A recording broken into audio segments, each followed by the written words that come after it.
Hey, welcome to the Henophess Morning Show, where we talk about real health rooted in real traditions. We're Nothing that we talk about on this show is intended to diagnose, prescribe, or treat. It is all for educational purposes only. Today, we're going to actually talk about um, this tool and this tool. Okay, so this is a garlic press, and I use it to squeeze out some juice out of these plants. Now, I had started earlier, and then I don't think my mic was on. I've done that 2 times in a row here, but the mic is up now. I can see it working on my screen, so we're good. We're going to talk about the mineral quality of the plant. So there's the mineral that's in our food can be measured by actually the sugar content as well. This tool actually measures total dissolved solids. And the mineral sugars for each variety of plant, the mineral goes up at the same speed as the sugar goes up in the plant. So the sweeter the variety for the plant, the more mineral that is in it. So I just squeezed out, I'll show you on these other ones, but I just squeezed out some of the apple pieces onto this. I will show you with another one how I did that, but with this one, I'm just going to talk about what is actually here. So this is reading at an 11. I don't know. Let's see. Can we make it so you can see it?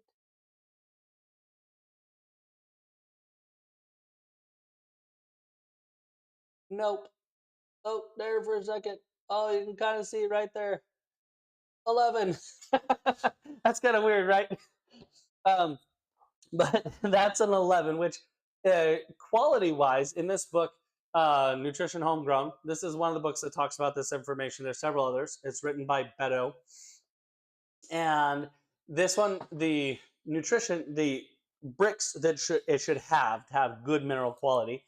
Low is a 6. Poor quality. If it's a poor quality apple, it would have a Brix of 6. If it's an average quality, it's 10. So we're just above average with this apple. This apple's a little over average. At good quality, that's actually when the plant actually starts to be good quality and starts to provide a decent amount of mineral. It should be 14. At an excellent quality, we're looking at an 18. And just to give you kind of reference of like how those numbers go up, I was reading on this website. There's a guy that he does this testing for your soil to help get your soil healthier, to be able to grow these higher quality plants, as he would call them, therapeutic grade plants, which I agree with that term. He took some green beans or something like that, and he took store bought and he took the ones he grew, and he tested the difference. And the thing that I saw that was interesting, for every 2 Brix it went up. For every 2 numbers it goes up, it almost doubled in mineral. And so just imagine that. For every 2 it goes up, going from an 11 to a 14, and you're going up another 3. So you're doubling mineral by the time you get to good quality. So it's half or less of what it should be just to be good quality. But then you go clear up to 18, and there's way more mineral that could be in that plant that's not there. And so there's a lot of people that'll eat good foods, and they do that a lot. And clients come into me and they're just eating plant-based and other things like that, but they're still having problems, and they're even eating organic, but it's not ensuring that there's actually mineral in it. Organic doesn't mean that it was grown in such a way there's actually good mineral in that plant. In order to ensure that it has a good mineral, you can check it. And you're actually better off getting a plant that's high mineral, even if it's not organic, than you are just getting something that's organic but low mineral. It's kind of like our fruits and vegetables and plants are more like the white sugar version these days. It is so lacking. They're anemic. They're so deprived of mineral that we could be eating things that should be making us healthy, that should be giving us energy, but they aren't because they just don't have it there. So we've got the apple. Now I'm going to rinse this off, and we're going to take a look at an onion. I have some onion. We just have some of these ones that I just had around the house. So we rinse off the apple, just rinsing it with some distilled water in my little thing here into a bowl. And then I'm going to take this and dry it off. Here we go. Okay.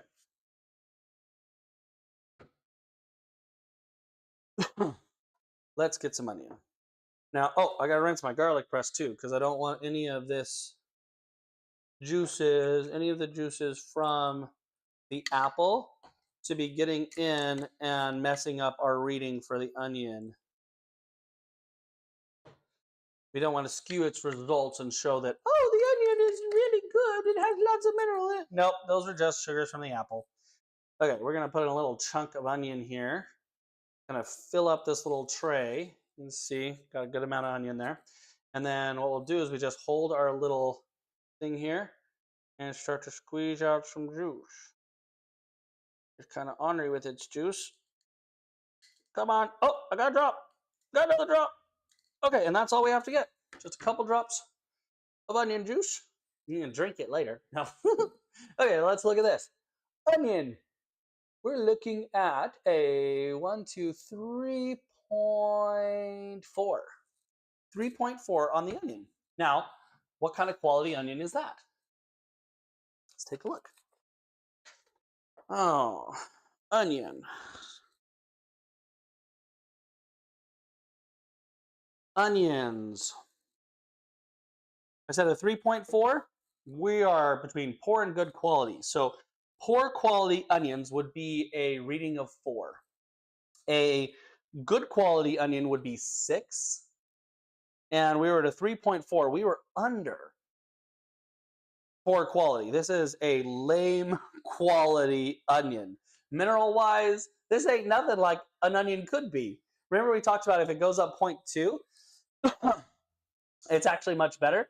I need to do this with some of the brands. Like if you find a brand that consistently has good onions, tell me. I'd love to hear that. Or different one consistently has good brick quality, then you follow that one, test them every so often, but see if you can find one out there. They're not as common to find things that already are in the market that are high quality mineral wise. But our apple outperformed our onion. Cool. It's good quality would be a 6. No, sorry. Average quality would be a 6. Poor quality is 4. Average is a 6. Good quality would be 8. And an excellent quality would be 10. And we're at a 3.4. Wow. That onion is way deprived of mineral. It was grown in soil that was not prepared to provide everything that onion needs. Isn't this intriguing? So the thing is, we're always afraid of sugars and those sorts of things, but in plants, the sweeter it is for its variety, the greater the mineral it has for its variety. So onions, you can't compare the onions to the apples. They're going to have different mineral sugars, and we're going to have different minerals in them. It's not saying that there's more mineral in an apple than there is in an onion. What it's saying is that for the onion variety, it should have a certain amount of mineral sugars in it. And for that onion variety, this one does not match up for what the onion could have, what its potential is. It's living way below its potential, and this onion happens to like spread all over in here. Kind of hard to get that onion stuff out. Okay. So onions below its potential. Any of you guys can call in at any point. The number is 816 826 1533. And you can call in and ask any questions about this. We're talking about, so we'll go into more of the details. We're just getting some of these tested. Let's do the strawberry. I only got myself two little pieces of strawberry, but they're pretty juicy. I think that's going to be, oh, put it in the slicing side. We don't need the slicing side. We need the smooshing side. Okay, put it in the smooshing side. And that's ready to go. And then I got to rinse off this one too, because gotta put some water in here. You want to use distilled water when you're cleaning these, because if you don't have distilled water, it could show up, because this tool it'll see if there's any salts, it'll see salinity, it'll see sugars, it'll see carbohydrates, it sees all dissolved solids.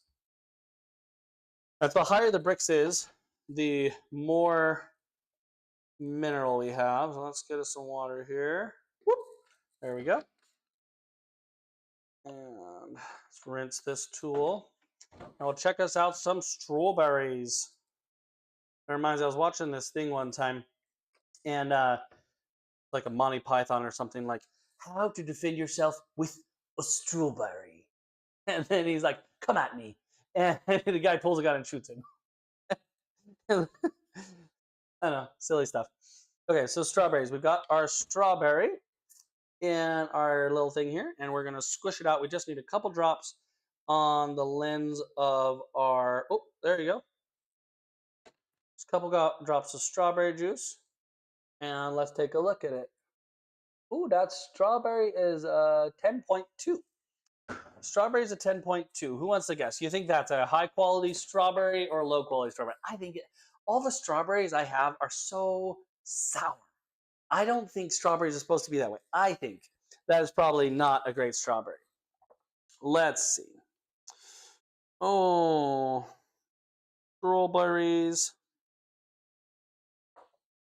was a 10.8.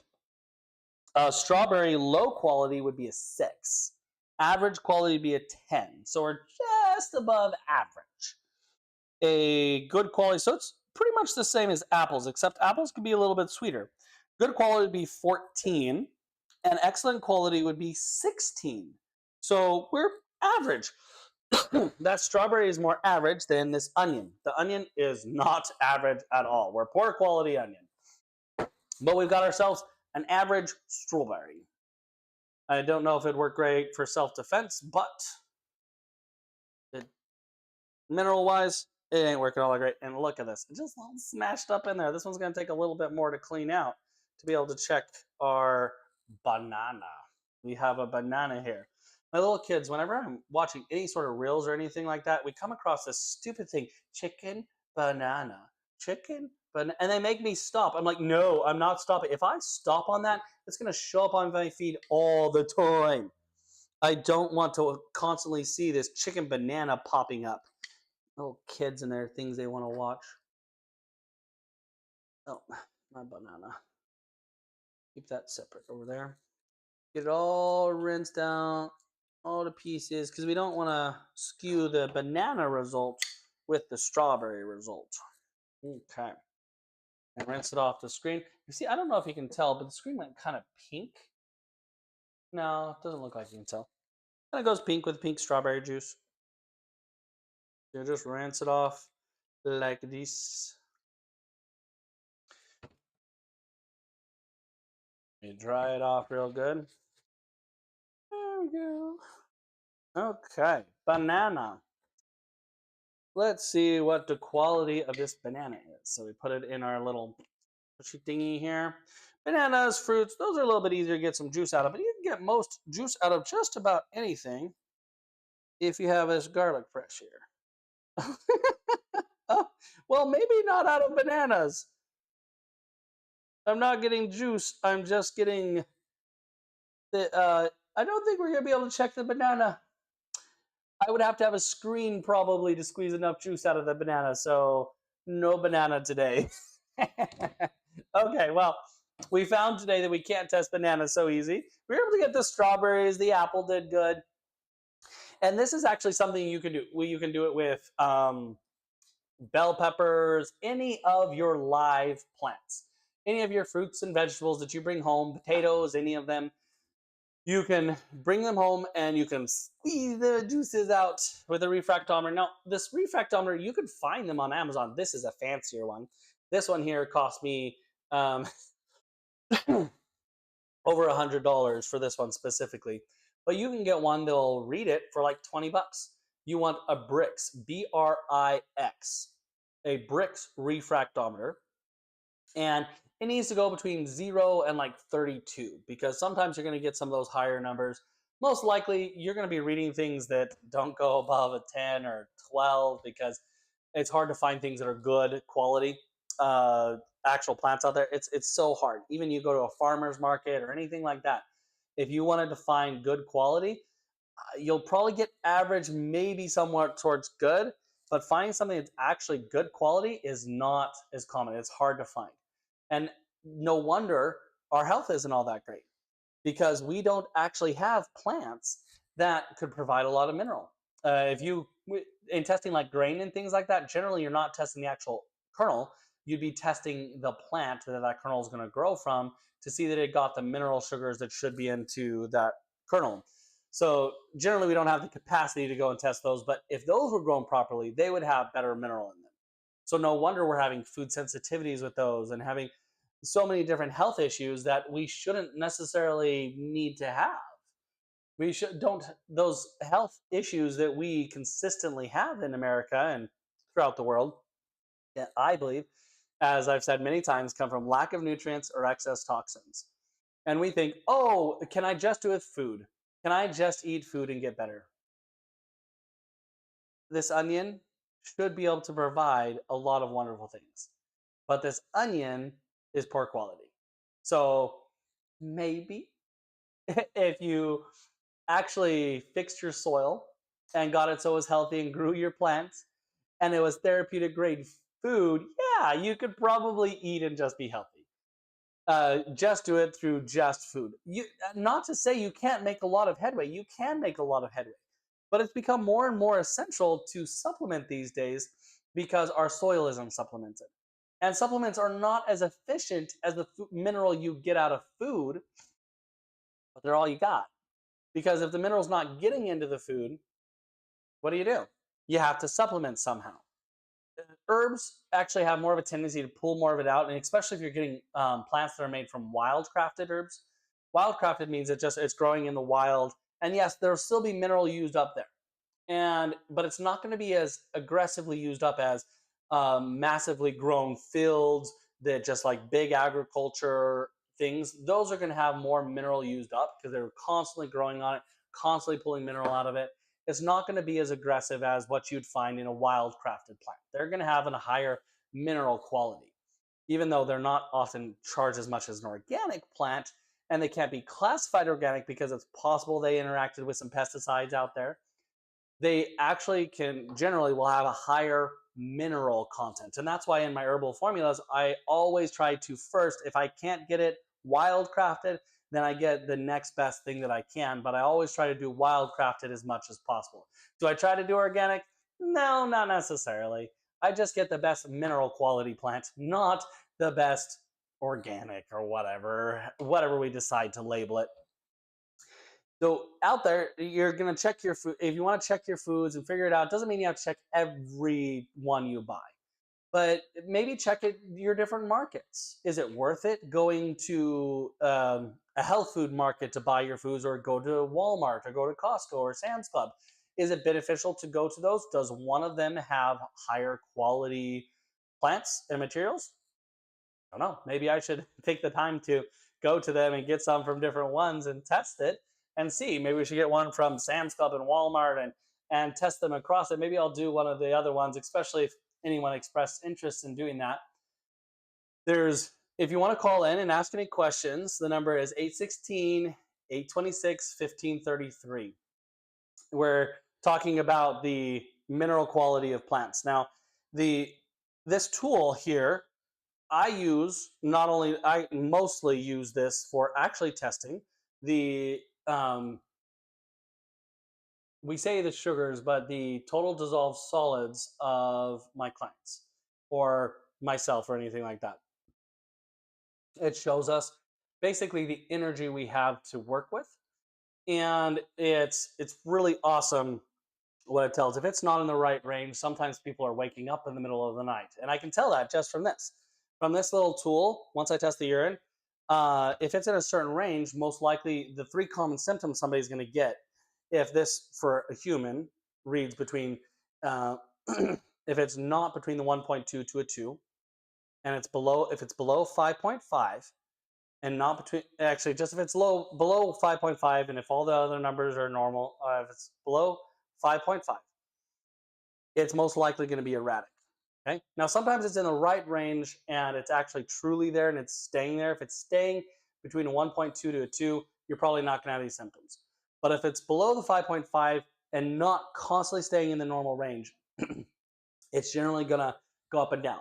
And if it goes up and down very fast, you're going to end up either with headaches in the front of your head, or midday having very little energy, or in the middle of the night, generally between 1 and 3, waking up and sometimes too warm and have a hard time getting back to sleep. If that kind of thing is happening, it could be that your total dissolved solids or all of your energy, your fluids that you use for energy and keeping your brain functioning and everything running could be erratic. Okay. And that's what I use largely with clients to see those specific types of things. With testing your plants, there's a chart that I have. So if you get there's this book that has this chart in it. If you go to nutrition homegrown, no, sorry, if you go to fixmysoil.com, you can find, he has a chart of the mineral content. So you can go there. I can't remember which page that is on that. Fixmysoil.com. You can go and you can find a chart that has the food and then its mineral quality broken down by Brix. You can get your Brix refractometer for like $20 on Amazon, and you can start to check your plants. Start to check the quality and the mineral quality. And then if your mineral quality isn't good and you can't find it, it shouldn't discourage you from using these plants. You should still use them. They're the best that you can get. But if you have the ability, if you have the ability to grow your own food, and you have even a space, you don't even need a large space. Even if you're just doing a couple things for your family, you could take some of your soil and you could send it to fixmysoil.com, and they will run a test on it and tell you what mineral you need, and even if you should spray some things maybe on after it. And then you can start to supplement this in your soil. Now, it takes a while. It's not like you supplement instantly, your soil is better. It actually takes years sometimes. Your first year, things will get a little bit better. Your plants will get a little higher quality, Brix quality. And year after year, it's going to get better and better and better as you continue to supplement the right stuff into the soil. And he has his testing fee is included in the supplementation. So I think for like a big garden, 1,000-square-foot garden, something like that, I think it's like $800 or something for a big garden to test a large space and for the mineral that it takes to actually correct it. But you can get the test for smaller gardens or just get the test and do it yourself. But the supplementation he has is actually pretty good as well. So you can improve your quality of your plants on your own. And this has actually been a journey I've been on for a while, because I've been doing the Reams testing for individuals and seeing their health and moving things around, helping them to have great results. And I've used the herbs that my dad created and have worked for years and get them from the best companies I can find and getting them wildcrafted as much as possible. And when they come in, I smell them and make sure that they still smell like a strong, healthy plant. They should have a unique smell to each of them. And I do my best to make sure that they have the best chance of having the highest mineral in them. But it's still not good enough for me. That's why I spent some time out in Tennessee, and I found this company called Boring Herbs. And Boring Herbs, that's kind of fun, isn't it? And he actually works directly with diggers that dig the plants right out of the ground. And I'm working on being able to work with him to be able to use his stuff in our herbs, but also that we're going to be able to grow it. And he does grow some of the things, and be able to start to actually supplement the soil and be able to get higher quality plants. Remember when I talked a little bit earlier that the mineral content in the peas that he tested went up, almost doubled mineral every 2 Brix that it went up. I believe it's the same across. I haven't double checked it, but it is pretty much the same across the different varieties. And so if we can take our wonderful herbs, our herbal formulas that already work really great, they're a pale comparison of what could be when we finally are getting enough mineral in them. So the goal long term is to have more control over where our herbs are being grown and be able to supplement the soil to make sure it has healthy enough soil for these plants to be even higher quality than they are now, and to train people to, if you have the capacity, to grow higher quality foods. If you don't have the capacity, hopefully as we build a network of people that are growing higher quality food, that we can at least get you in touch with somebody that is growing this higher quality mineral dense food. The advantage to this, though, is if somebody is growing higher quality mineral dense food, they actually can get a greater yield in the same space. They can have healthier plants that survive the elements better. They don't freeze as well and other things like that. And you're thinking, why doesn't everybody do this? Well, Reams, the way he saw the soil and the elements and everything like that was so different to the way science determines it is now and the agricultural. So he wasn't believed in that environment. The ones that did believe him and worked with him did a really amazing, and it doubled, even quadrupled the yield in a specific area, and the plants were so much healthier. Not all individuals, especially those people that are way beyond their time, like Tesla was way beyond his time. There's so many geniuses that are way beyond their time, and those geniuses that were way beyond their time generally aren't accepted as readily. And Reams was most definitely one of those geniuses way beyond his time, and he taught these principles that are being applied, that we're applying. We actually have, I'm working with the Far West Family School out in Far West, Missouri. Actually, it's technically called Cameron, but there's a place that's the locals call Far West. And out there in Far West, they have 126 acres that we're going to be able to grow some more of these things and eventually do a healing center out there and some other things like that. But there's some exciting things coming. And so it's not going to be just that you have to do all of it yourself. As we move along, there's going to be the ability for you to be connected to people that grow higher quality food and for you to grow it if you choose. And the more that we can use higher quality food, the better off we're going to be. If you had good water, you should be healthy on good water and good food. You should be. But if you can't be healthy on good water and good food, then what's going on?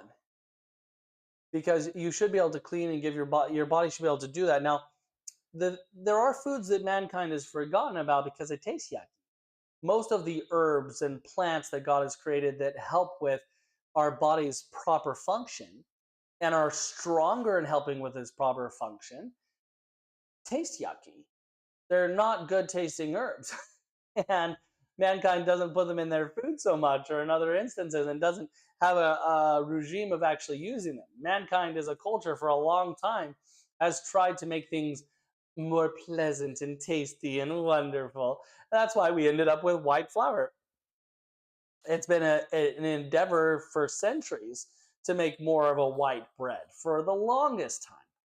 And why would a culture or a people or and most every culture has done this, why would we want to still eat these yucky herbs if we can't even handle eating a whole grain bread?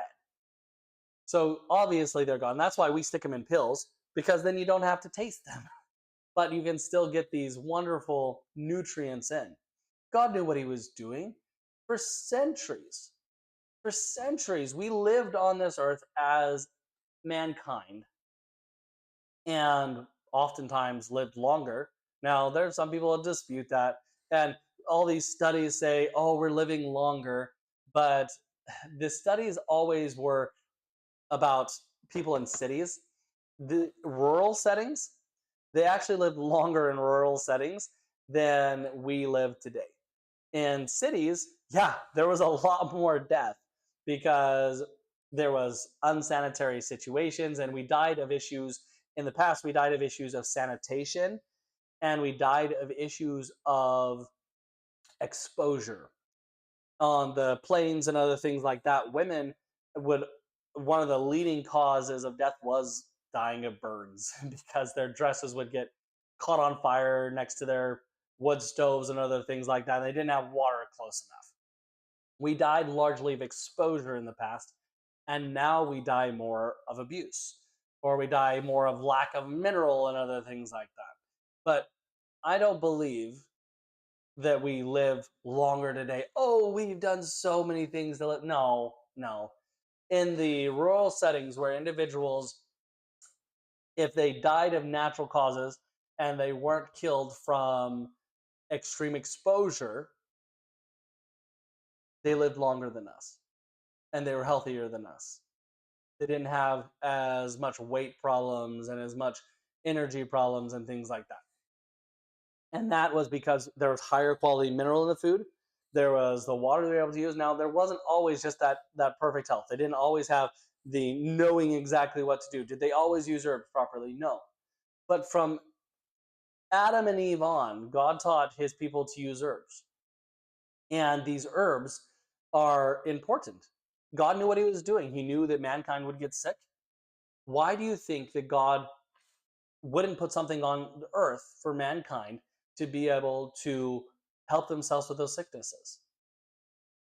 If God is truly a loving God and he knew that for generations, for 5,000 years, mankind would have to live on whatever could be grown and have to take care of their health through that, why wouldn't he put things on the earth for people to be healthy with? And if he designed that, how could we think that we as fallen men, as we with our own intelligence, could figure out something better than what God created? It just blows my mind, our egos, that we think that we could create something better than what God created. God created herbs and plants and all kinds of things. He designed it for us to be able to use all varieties of plants and animals and all of the herbs and spices for taste and variety, and to make it so we had a possibility of really being healthy. And the greater variety we have, the better chance we have of being healthy, because there's different mineral in different plants. There's even different minerals in different plants depending on where they grow. There's, for instance, there's iron in multiple different plants. And in each plant, molecularly, that iron is slightly different in each one. And we actually benefit from that different variety, that it's molecularly different in each of these plants. We benefit from not just a variety of different minerals, but we benefit from a variety of variations of the same mineral because it's come from other plants. We also benefit from the variety of those minerals coming from plants versus coming from rocks or artificial sources. Our vitamins these days largely are artificial vitamins. And even if there's a breakdown of how they work. So vitamins, even if it's synthetic, it's still making difference. But there's a level of it. If it's synthetic, 90% of the time they make it from coal tar, which is just basically stuff from byproduct of making the gasoline and other things like that. They make it from coal tar, or they make it from petroleum, but largely from coal tar, because it has so many different elements in it. It has enough elements in there you can piece together and make whatever you want. But it has a lot of sludge in it and other things like that as well. So they can make your synthetic vitamin. Now, synthetic means that it has all the elements of the vitamin. So it is the vitamin by element. But if it's a natural vitamin, it means it could still be made synthetically, but it means that it has the structure, it's shaped like the actual vitamin would be found in nature. So now we can call it natural because it has the proper shape. It's synthetic if it doesn't have the proper shape, but once it has this proper shape, we're looking at more called natural. And in that natural, it only has to have like 10% to 20% of your natural vitamin in there to be considered not vitamin. The rest could be synthetic. And then you have your whole food vitamins, which are closer. A whole food vitamin means it comes from a whole food. Okay. And you only actually have to have 10 to 20% of the whole food source. The rest of it could be natural or synthetic. And it could still be called whole food. Now, there are a lot of honest companies that do just make it from whole food, but they still isolate it down to just like its individual thing. And when we talk about, okay, natural vitamins and a natural source, one of the most popular natural sources for your B vitamins is cow manure. It's natural. It's very natural. And that's why B vitamins sometimes smell wonky. But they basically take it and they melt off everything else except for the B vitamins left, because there's a lot of B vitamins in it, and it is cheap as dirt.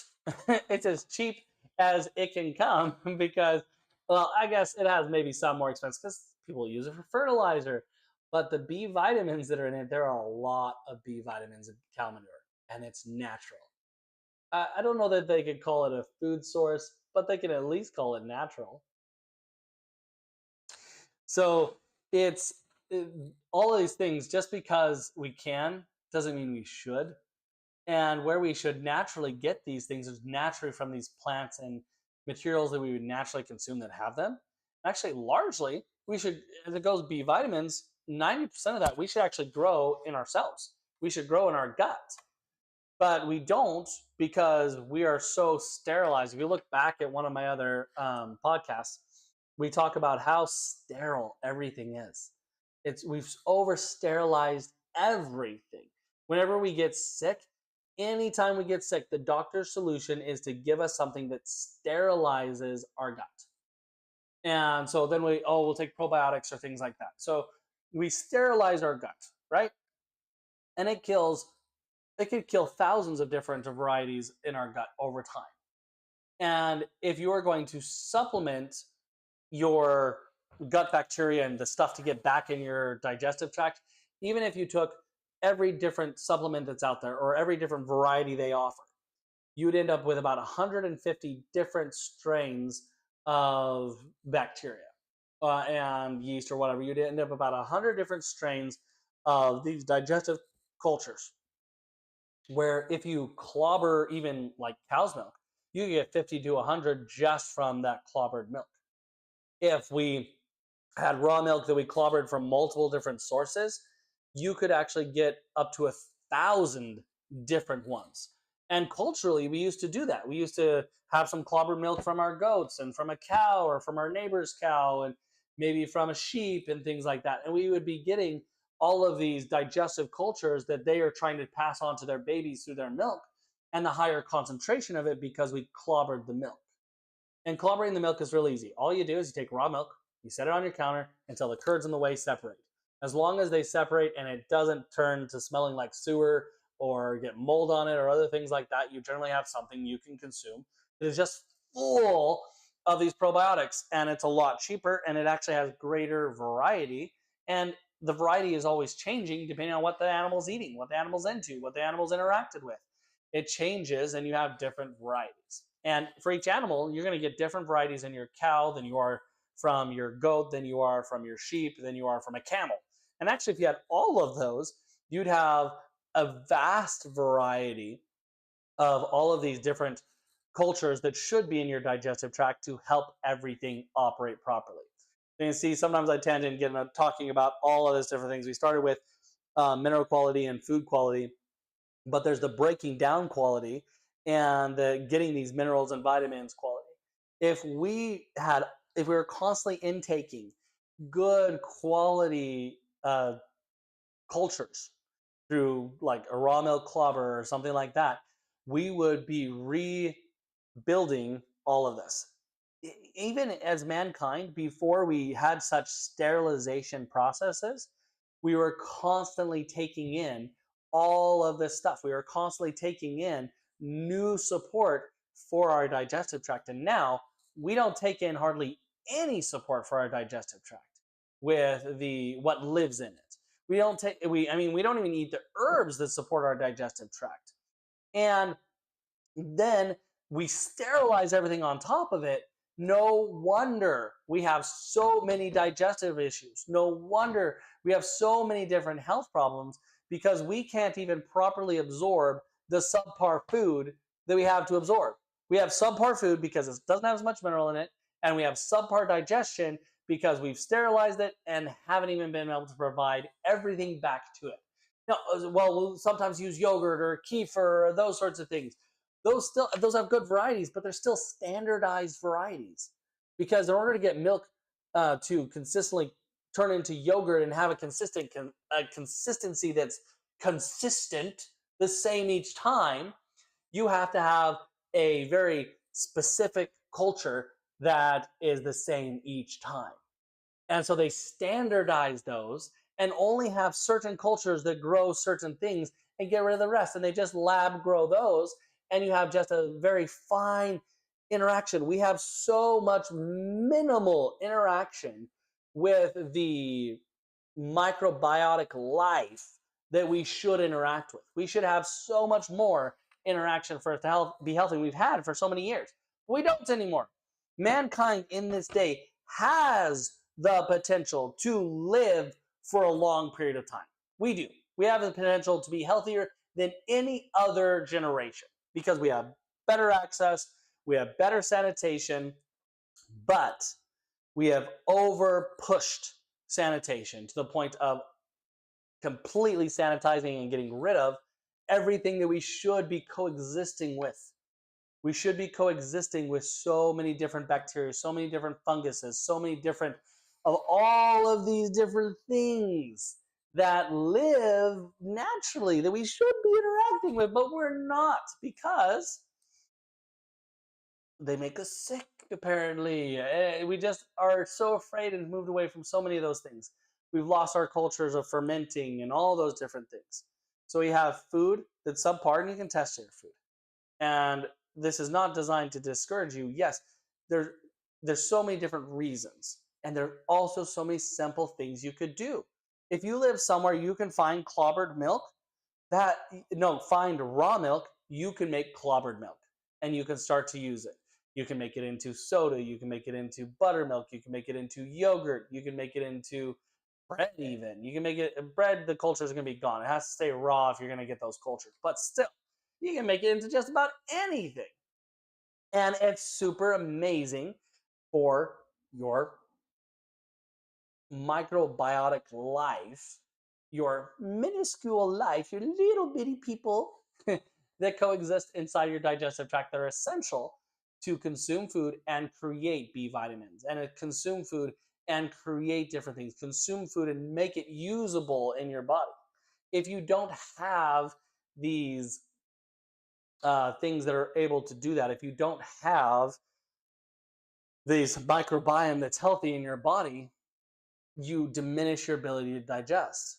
We push heavy on digestive enzymes these days. Digestive enzymes are a part, and we should actually largely create them versus take them.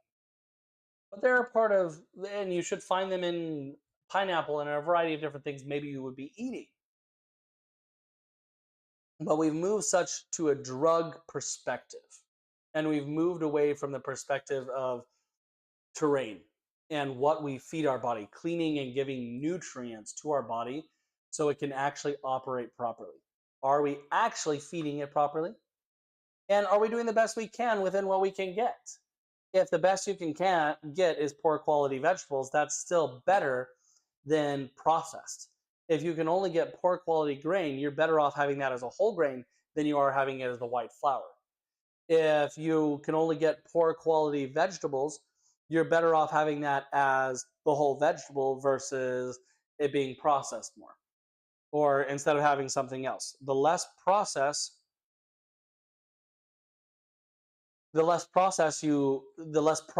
that is done to it, the more mineral that is still there and the better it is. So we're taking plants, even if you don't process it, you're getting minimal mineral. And so it's even more important these days to have the best quality you can find. And then on top of that, I've listened to a lot of people that learn about health.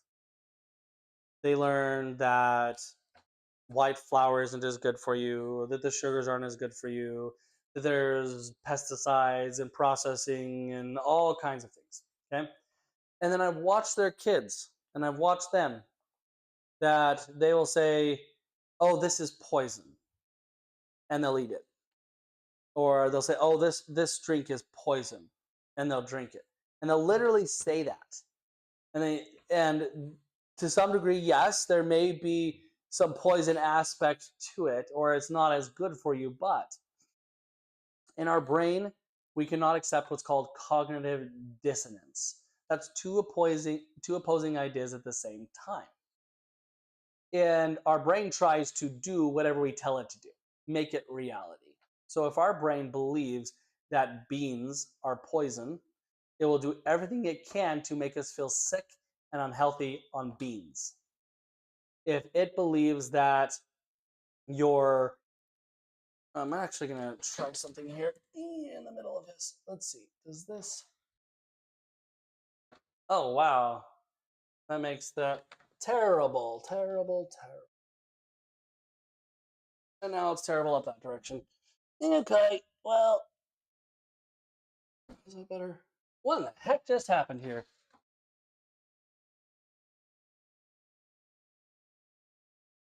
Oh, it's going the wrong way. That's why.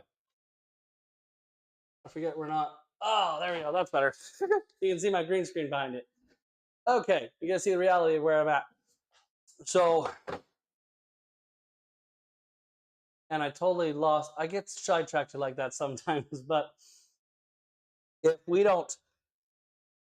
Oh, have you ever wondered? And I believe this cognitive dissonance issue is why I've observed and I've watched for a long time. I've been around it enough to see people that are really into health and people that have had no clue about health and the difference in how food affects them. And it's been my observation that those individuals that know more about health and what foods are good for you and bad for you have more issues with foods, and food makes them sicker and causes more problems and wipes out their energy and gives them more diarrhea or whatever. It causes more issues for those that know that it's a problem and say those kinds of things. They eat it or whatever. They're thinking that versus those people that have no clue. Those people that have no clue generally don't have as many issues from those foods. Generally do not have as many issues. Okay, good. It is done properly. Sorry, my brain for a second is wondering if the screen behind me was right. So those people have more issues with their foods.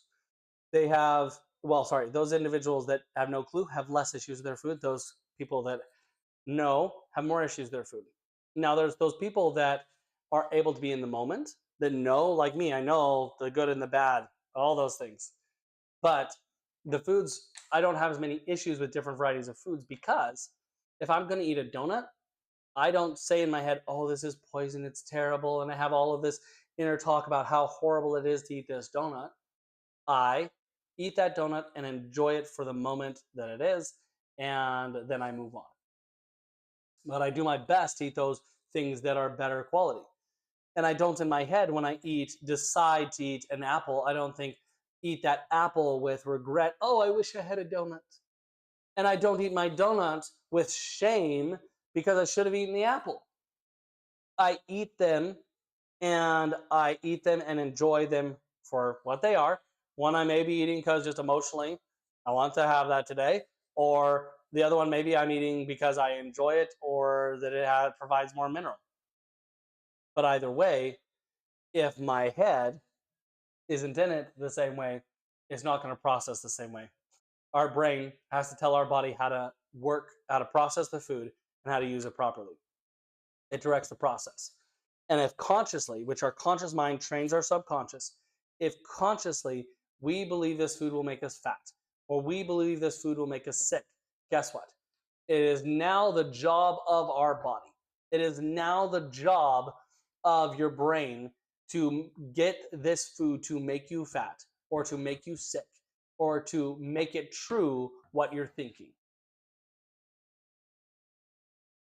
That's how it works. Your conscious mind is the boss. And it says, this food makes me fat. And so your subconscious is like, okay, the food makes us fat. What in this food can make us fat? Let's get rid of the good stuff, only take in what makes us fat, and let's prove this to our boss that the food makes us fat. Or this food makes me sick. Okay, how can we make this food make them sick? What could we do to make this food make them sick? And bam, we make them sick. As an example, when I was younger, I went to McDonald's once, and I got really sick. Actually, this happened a couple of times in the morning. I ate some stuff, and I had this horrible stomach ache, just like colic type stuff. It just made me so sick.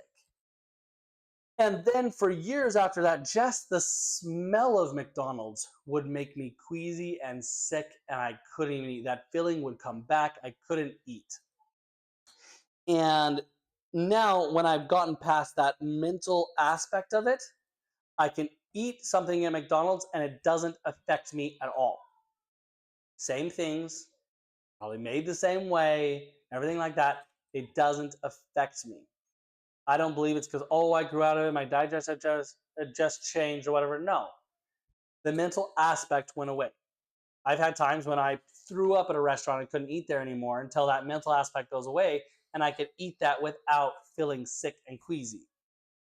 Your brain is so powerful to make you feel certain ways. It can make you feel sick. It can make you feel good. It can make you have no energy. If you believe you don't have energy, you're going to proliferate not having energy. Because whatever you believe consciously, whatever your conscious stories and what you're communicating in your head constantly is what your subconscious is going to try to make as a reality for your body. Because your brain is saying, this is what I want. Your subconscious thinks that anything you think, what runs through your head in your constant conversation is what you want out of life, what you're thinking of. What if you're thinking about your weight and other things like that, and what you look like, and that it's bad. Your brain is constantly working on getting you more of what you think about. It says in the scriptures, as a man thinketh, so is he. If you think you're fat, you're going to be fat. If you think you're skinny, you're going to have avenues open up if you're already fat or already have extra weight and you want to be skinny and you start to think of yourself that way and you start to train your brain, avenues will open up and make it past what's called your RAS, your articulating activating system, and make it into your brain. You'll start to see the avenues for having a good weight. But as long as you believe you're fat and that's the only thing you're going to get and nothing works, yeah, nothing's going to work. Even things that could have worked won't work. And you won't be able to see the avenue to actually getting better. Your brain has a major aspect of it. I'm not saying that food doesn't have an aspect. I'm not saying how much you eat doesn't have an aspect. All of them have an aspect. They do. But you have to recognize they all have an aspect and recognize they're all completely valuable, and one that trumps it all. That even if you ate something absolutely perfect and had a perfect diet that was going to make you healthy and strong and have a good weight, if your brain doesn't think it is, if your brain doesn't believe it, if your brain doesn't continue to encourage that, it's not going to work. It's not going to work the same way. You're not going to win against your brain. You're not going to win against your internal conversation. You have to have a good internal conversation that your subconscious begins to believe and makes it automated processes that continue to create health. There's so many different things that I do with teaching people to take supplements and food and all those sorts of things like that. And there's times when I need to work on the fact of, what do you actually think about this? What do you think about your foods? Just because now I told you about mineral and the mineral content in your plant, if you now avoid the foods or you can't eat it unless it has the highest mineral content, if you start thinking that type of way, that you can't have it because it doesn't have this, and you start like eating an apple, oh, this isn't good for me, it's worse for you than it was before. You're better off not knowing. If you have a brain that is going to constantly cause you to pick on the foods that you could be enjoying, then you're better off not knowing. If you're an individual that can actually know and be able to try to make your best decisions, but even still, if you can't make those best decisions, if you're just getting different things that may not be the best, if you can't be in the moment and enjoy them for what they are, you're better off not knowing. So if you can't control your brain, you're better off not researching and figuring out all the bad things, because you're going to make them worse for you. And it's most likely you can't avoid them all. There are so many things that can mess with our health. Microplastics and the radio waves from cell phones and the microwaves and the radio stations and the pesticides, and you name it. It could make you sick or feel bad or blech, something along those lines if you can't control the fact of what you know. If you can't control the fact of, even though you know, okay, this causes a problem or this does that, and if you're going to choose to eat it, if you can't be in the moment and just choose to eat it, you're better off not knowing. You're really, really, you really are better off not knowing if you're going to beat yourself up about knowing, or you're going to talk negatively about these things. If somebody's making a choice, you talking negative about their choice is not any better for them. We should talk positive. If you're eating cake, in a sense, and you should enjoy that cake, and then make a decision on, how can I make this better? Say you're the one that makes the cake, and right now, to make it better, all you have to do to make it better is make it yourself versus buy it. That would make it better. Even if you use white sugar and white flour and all those things, it's still better than if you bought it, because you know what's in it. And then you could do unbleached flour, and then you could do a little better sugar and things like that, and it would be better. But don't beat up, talk about what you can do versus what you're doing wrong. Talk about the good, not the bad. And that will improve your health more than most anything else, is to focus on the good versus the bad. If you focus on the bad versus the good, you're going to make even the good bad and the bad worse. So you're better off forgetting everything you know about what's good for you and what's bad for you than you are eating things that may not be as good and bad for you and throwing these emotions or opinions on top of it. So you all have yourself a wonderful day. That's the end for today. Not quite as long because I screwed up starting at the beginning and didn't have my mic on. But we'll talk again. I'm not going to be on for the next couple days. It will be Monday of next week before